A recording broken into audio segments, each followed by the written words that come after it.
Hanım'la Bioxy'nin yan yana gelmesi, bir güç birliği yapması Bioxy markasını çok daha iyi noktalara getireceğine inanıyoruz. Buyurun. Teşekkür ederim. Çok naziksiniz. Rica ederim. Çok incesiniz.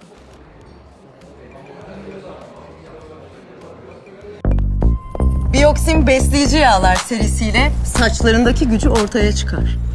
Merhaba arkadaşlar, yepyeni haberlerle karşınızdayız. Elçin Sangu ve sevgilisi hakkında şok eden iddialar. Beni evimden aldırdılar. Sosyal medyada hesabından Sihirbaz Bayan adıyla gezi videoları çeken Ceren Yılmaz, Elçin Sangu ve sevgilisi Yunus Özdiken hakkında şok eden iddialarda bulundu.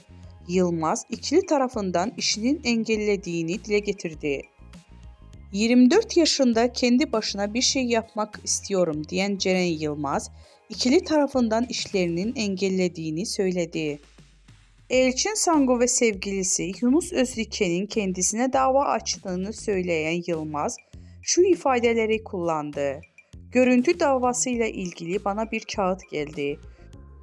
Türkiye'ye çağrılıyorum ifade verebilmem için. Benim bu insanların isimlerini vermemeyim için tehdit ediyorlar. İşlerime taş koyuyorlar.